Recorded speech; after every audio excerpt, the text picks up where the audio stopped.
réveille et sort.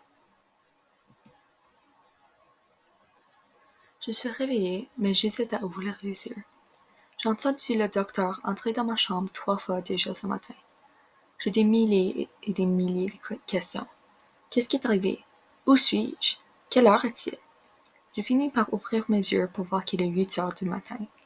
Je n'ai pas envie de me lever, mais c'est plate de rester ici. Je m'assis dans mon lit et je regarde autour de moi. Mon lit est coincé dans le coin gauche et ma porte se trouve à mes pieds. Dans le coin à droite de la porte se trouve ma garde-robe, qui contient seulement des pantalons bleus avec le nombre 16. Cela signifie mon âge. Puis je trouve des chandails bleus aussi. Près de la garde-robe se trouve une chaise. Cette chambre est faite de ciment avec aucune peinture ou de décoration. À côté de mon lit se trouve une petite table avec une lampe, une alarme, des livres de couleur bleue et ma peluche Benny. J'ai reçu Benny de ma mère à l'âge de 8 ans, et depuis ce temps-là, il ne me quitte pas. Benny est une éléphante rose, la grandeur de ma main. Je le prends avec mes 2 mains et je le serre fortement. Xavier? Demande le docteur. Oui, vous êtes qui? Je demande. Je m'appelle Sadie Ruel. Je suis le docteur de cet asile. Vous êtes ici pour que je vous guérisse, dit le docteur. Guérisse? Qu'est-ce qui est arrivé?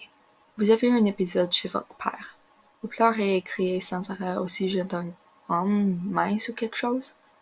Vous êtes ici et vous êtes atteint de schizophrénie, dit-elle.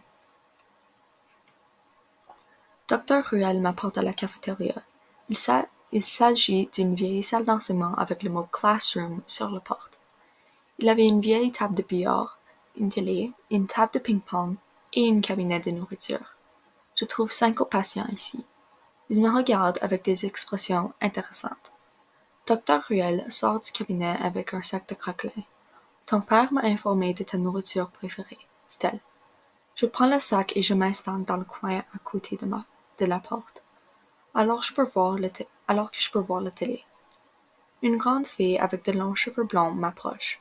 Je suppose qu'elle est une autre patiente ici car elle porte des pantalons et un chandail similaire, sauf qu'ils sont roses et ils disent 17 sur le côté. Ton nom? Demande-t-elle. Xavier. Puis vous? Estelle, dit la grande fille avec le numéro 17. Julien, dit l'homme avec 19. Owen et elle s'appelle Anne, dit-il en regardant une petite fille avec le numéro 13. Pourquoi t'es ici, squelette? Demande Julien. Ferme-la, Julien, dit Estelle. Tu feras quoi, boudin? Julien répond. À vos chambres, les deux, dit Dr. Ruel. Tout le monde quitte la salle, puis Mme Sadika m'apporte à ma chambre. Je vais vous apporter le dîner plus tard. Vous pouvez aller visiter le reste du campus si vous voulez. Puis elle quitte. Je regarde le couloir et je trouve les escaliers. Je sors dehors pour m'apercevoir que nous étions entourés d'une clôture et d'une forêt. Je trouve un terrain de basketball et un autre terrain de football. J'aperçois Owen et Anne sur un banc à côté du terrain de football. Owen a le même âge que moi, je me demande. Il a des cheveux beaucoup plus pâles que les miens et une silhouette plus large. Anne a 13 ans, mais elle semble en avoir 10 car elle est si petite et mince. Elle a ainsi des cheveux courts. Il se tourne pour me regarder et je décide d'aller au terrain de basket à la place. Je me baigne sur le banc à côté de moi. Je prends une balle et je pratique mon dribble et mes élans. Owen et Anne s'approchent. C'est des beaux élans, dit Owen. Dr. Ruel m'a dit que tu es schizophrène. Je suis paranoïaque et Anne est très anxieuse et muette. Il me dit Qu'est-ce qui t'est arrivé? Je ne dis rien. J'ai 16 ans et Anne a 13 ans. Quel âge as-tu? Je ne réponds pas. C'est quoi ça? Dit Owen en levant Benny. J'échappe mon ballon et je fais un geste à la main qui dit redonne-le. Pourquoi? Le stupide est dégueulasse. Il prend l'oreille de Benny et elle l'arrache. Lâche-le, andouille, dit Julien avec Estelle qui le suit. Owen lâche Benny et prend Anne par son bras et quitte. Viens-t'en, je peux le réparer, dit Estelle.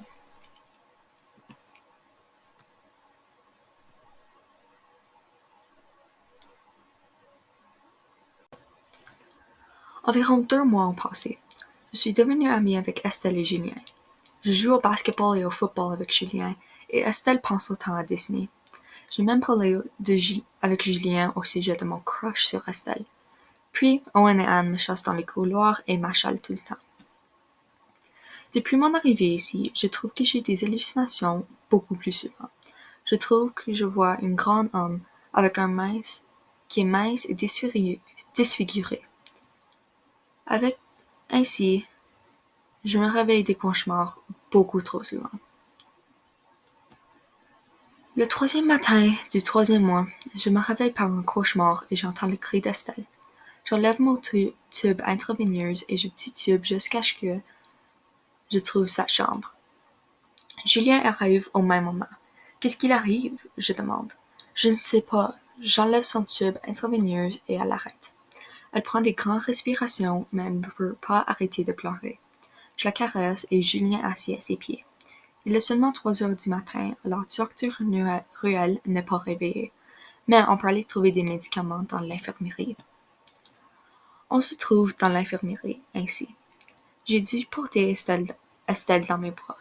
J'assois sur une chaise et je couvre Estelle avec une couverture. Elle s'est beaucoup calmée depuis qu'elle est réveillée. Je vais aller trouver le cabinet des médicaments. Reste ici, dit Julien. J'hoche la tête. Ça fait environ 20 minutes, puis Julien revient. Alors, je demande. Regarde ceci, il dit en tenant de capsule. Alors, lis-le, dit Julien. Serotonin and glutamate worsen this. Je lis. Dr. Ruel empire tes épisodes schizophréniques. J'ai aussi remarqué des bouteilles d'hormones qui empirent les épisodes d'Estelle, moi, Owen et Anne, dit-il. Alors on fait quoi? On est pris ici, je dis, en regardant Estelle qui prend un peu de conscience. On s'enfuit, dit Julien. Ce soir, on enveloppe nos bras en des bandages pour éviter les tubes intraveineux. On se lève à minuit et on prend nos affaires personnelles. Je prends Benny, Estelle prend le t-shirt de sa mère et Julien prend le hoodie de sa blonde. On réveille Owen et Annie et on explique le scénario. Owen lance un livre à ma face et m'appelle des sacres, puis Annie ne dit rien. On utilise le code d'accès pour ouvrir la porte d'entrée et pour ouvrir la clôture. On se trouve au milieu d'une forêt au plein milieu d'une nuit, avec aucun téléphone. On fait quoi? Demande Estelle. Je regarde mes 2 amis, complètement détruits par cette docteur sadistique. On marche.